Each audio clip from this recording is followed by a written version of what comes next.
आज अंतर्राष्ट्रीय मजदूर दिवस पर हम सब लोक जनशक्ति पार्टी रामविलास के कार्यकर्ता हमारे नेता आदरणीय रामविलास पासवान जी के विचारों सिद्धांतों पर चलने की सोच लेकर समाज के गरीब वर्ग से आने वाले हर व्यक्ति को मुख्य धारा के साथ कैसे जोड़ा जाए, निरंतरता में ये प्रयास हम सबका रहना चाहिए। ऐसे में आज जब हम लोग मजदूर दिवस के दिन एकजुट हुए हैं, ये एक ऐसा दिन है जहां पर पुनः हम लोग को उस संकल्प को दोहराने की जरूरत है जो हमारे नेता आदरणीय रामविलास पासवान जी के द्वारा दिखाया गया, जिसमें समाज के हर एक गरीब व्यक्ति को कैसे उनके अधिकारों से जोड़ने का काम कर उनको समाज में सम्मान देते हुए कैसे उनको मुख्य धारा के साथ जोड़ा जाए, इस पर हम लोग को पुनः संकल्प लेकर और मजबूती से आगे बढ़ने की जरूरत है। हमारे देश की रीढ़ हमारे मजदूर, जिनकी वजह से आज हमारे देश का नाम अंतर्राष्ट्रीय स्तर पर मजबूत होता जा रहा है। जब मेरे प्रधानमंत्री आदरणीय नरेंद्र मोदी जी 2047 में भारत को एक विकसित देश बनाने का लक्ष्य रखते हैं, तो उसकी नींव में हमारे मजदूर भाइयों का परिश्रम, उनका पसीना जुड़ा हुआ है। आज जब इस कड़कड़ाती धूप में, चिलचिलाती गर्मी में, जब हमारे ये मजदूर भाई जब दिन रात काम करते हैं, तब जाकर हमारा देश, हमारा भारत प्रगति की राह पर आगे बढ़ने का काम करता है। ऐसे में ये जिम्मेदारी लोक जनशक्ति पार्टी रामविलास के हर एक कार्यकर्ता की बनती है कि उस मजदूर भाई के जीवन में, उनके परिवार के जीवन में कैसे हम लोग छोटा ही सही पर एक सकारात्मक बदलाव ला सकें। और ये सोच ना सिर्फ इसलिए कि आज मजदूर दिवस है इसलिए हम लोग ये सोच रखें, बल्कि निरंतरता में साल के हर एक दिन के हर एक घंटे हम लोग को इसी सोच के साथ आगे बढ़ने की ज़रूरत है। हम लोग को इस बात को सुनिश्चित करना है कि जहाँ पर भी हम लोग रह रहे हैं, हमारे अगल बगल में जो भी मजदूर या उनके परिवार के लोग, कतई उनके साथ किसी तरीके का कोई अन्याय ना हो, कतई उनके साथ किसी तरीके का कोई अत्याचार ना हो। और अगर कहीं ऐसा हो रहा है तो कैसे हम उनको या उनके परिवार को न्याय दिलाएं, ये जिम्मेदारी हम सब की बनती है। आज अगर हम लोगों ने लोक जनशक्ति पार्टी रामविलास के तहत मजदूर प्रकोष्ठ, एक अलग से एक ऐसा विंग जो कि पूर्णतः डेडिकेटेड है मजदूरों और उनके हित अधिकारों के प्रति। ये सिर्फ इसका लक्ष्य ये नहीं है कि इस प्रकोष्ठ के माध्यम से हम लोग संगठन का विस्तार करते रहें, इस प्रकोष्ठ के जिला अध्यक्ष बनते रहें, आगे पंचायत प्रखंड अध्यक्ष बनते रहें, यही तक की सोच नहीं है।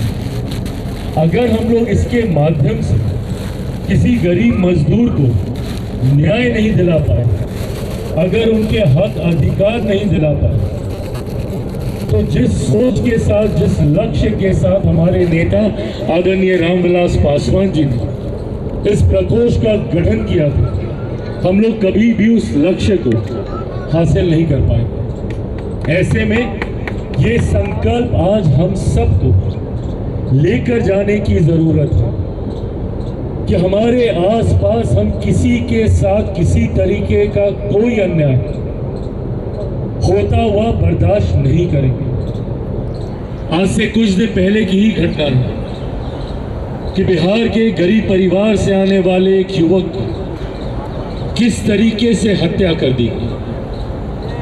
ये दर्शाता है कि आज भी समाज में जात पात धर्म मजहब के आधार पर तो बांटने वाले लोग हैं ही, पर अब भारत में ही क्षेत्रवाद के आधार पर बांटने की सोच को बढ़ावा देने के लिए कई ऐसे असामाजिक तत्व सामने आ रहे हैं जो अपने हितों को साधने की सोच रखने की वजह से अब हमें क्षेत्र के नाम पे बांटने का काम कर रहे हैं, हमें भाषा के नाम पे बांटने का काम कर रहे हैं। जबकि हकीकत है कि भारत की ताकत एकजुटता में है।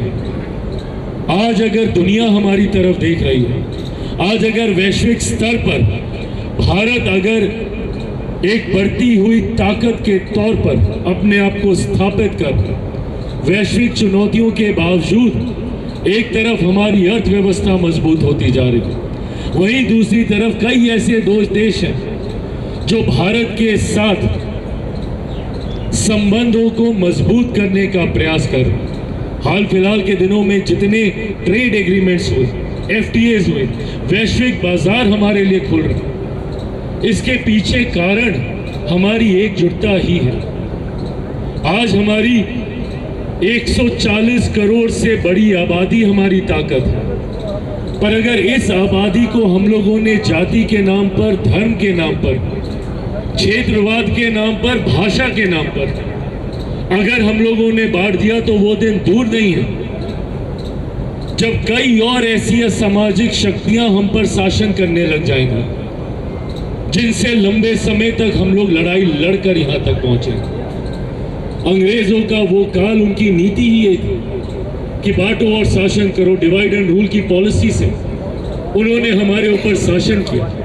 कई ऐसे राज्यों में कई ऐसे राजनीतिक दल हैं जिन्होंने हम लोग को जात पात धर्म मजहब के नाम पर बांटकर हमारे राज्यों को बर्बाद करने का काम किया। जिस राज्य से मैं आता हूं, बिहार ही उसका उदाहरण है, जहां पे एक राजनीतिक दल जिसने सांप्रदायिकता और जातीयता को आधार बनाकर MY समीकरण को साधने का काम किया। क्या है भैया MY समीकरण? जहां M में सांप्रदायिकता है तो Y में जातीयता है। MY की बात हम भी करते हैं, लोक जनशक्ति पार्टी रामविलास भी करती है, पर हमारे M में महिलाएं हैं और हमारे Y में युवा हैं। और ये महिलाएं जात पात धर्म मजहब से उठकर है, ये युवा जात पात धर्म मजहब कौन सी भाषा बोलते हैं, किस क्षेत्र से आते हैं, उससे उठकर। और जरूरत है इन्हें एकजुट कर एक साथ साथ कर आगे बढ़ने की, तभी सही मायनों में हम लोग वो विकसित देश बना पाएंगे जिस लक्ष्य के साथ मेरे प्रधानमंत्री आगे बढ़ने का काम कर रहे हैं। तभी सही मायनों में हम लोग उस समाज का निर्माण कर पाएंगे जिसकी कल्पना मेरे नेता आदरणीय रामविलास पासवान जी ने की। उन्होंने हमेशा एक ऐसे समाज का सपना देखा जहां पे जातीयता, धर्म, इन सारी चीजों से उठकर बात होगी तो सिर्फ गरीब की होगी। और हम लोगों का भी लक्ष्य यही होना चाहिए कि कैसे हम लोग गांव और शहर के बीच की दूरी को कम करें, कैसे अमीर और गरीब के बीच की दूरी को कम करें, कैसे आज भी आज़ादी के लगभग 8 दशक होने को आ रहे हैं, ऐसे लोग जो मुख्य धारा के साथ नहीं जुड़े हैं, कैसे उन्हें हम लोग मुख्य धारा के साथ जोड़े, ये हम लोगों का कर्तव्य है। और आज जितने लोग यहाँ पे मौजूद हैं, पुनः सबसे आग्रह करूंगा और ज्यादा सक्रियता की जरूरत है। हम सबको पार्टी में से पद पाकर हमारी जिम्मेदारी पूरी नहीं होती। मैं ये आप लोगों से नहीं कहता कि पूरे प्रदेश को या पूरे देश को सुधारने के लिए एक साथ हम लोग निकल, पर कम से कम इतना सुनिश्चित करें कि आप जिस क्षेत्र से आते हैं आपके अगल बगल कोई अन्याय नहीं हो रहा है तो उसकी जानकारी दें। स्थानीय प्रशासन कोई भेदभाव ना कर रहा हो, योजनाओं का लाभ मिलने में जिनका अधिकार है वो उससे वंचित ना रह रहे हैं, या कई बार जानकारी के अभाव में भी ऐसे परिवार उन योजनाओं का लाभ नहीं ले पाते हैं जो उनका अधिकार है। आज हमारी सरकार ने मजदूरों के हित अधिकारों के लिए कई फैसले लेने का काम किया। क्या वो फैसले धरातल पर लागू हो रहे हैं, ये सुनिश्चित करने की जिम्मेदारी हमारी है। समय सीमा तय की गई है कि इतने घंटे से ज्यादा किसी से मजदूरी नहीं कराई जाएगी। ये सुनिश्चित करने का कर्तव्य हमारा है कि क्या हमारे अगल बगल में जहां पे मजदूरी का काम चल रहा है, क्या वहां पे किसी के साथ अत्याचार तो नहीं हो रहा। वेतन तय किए गए हैं कि इससे न्यूनतम कोई किसी को वेतन नहीं देगा। क्या उनको उचित वेतन मिल रहा है? नहीं मिल रहा तो कौन उसमें भ्रष्टाचार कर रहा है, उसके खिलाफ हम लोग क्या कर रहे हैं? ये तमाम जिम्मेदारी हम सब की और इसके लिए निरंतरता में हम लोग को सक्रिय रहना है। मैंने उदाहरण दिया अभी किस तरीके से एक युवक को की हत्या इसीलिए कर दी गई क्योंकि वो बिहारी थे। आज हम सबको एकजुट होकर, एकत्रित होकर ऐसे असामाजिक तत्वों तक ये संदेश पहुंचाना है कि भविष्य में कभी कोई इस सोच के साथ इस तरीके की घटना को अंजाम ना दे सके। जिस तरीके से लोक जनशक्ति पार्टी रामविलास दिल्ली प्रदेश ने इसमें अपनी भूमिका निभाई, परिवार के साथ खड़े रहे, ये एक घटना है, पर ऐसी कहीं पे कोई भी घटना घटे ना, इसके लिए भी हमें सक्रियता दिखानी हो। कहीं पर अगर ऐसा एहसास हो रहा है कि किसी के साथ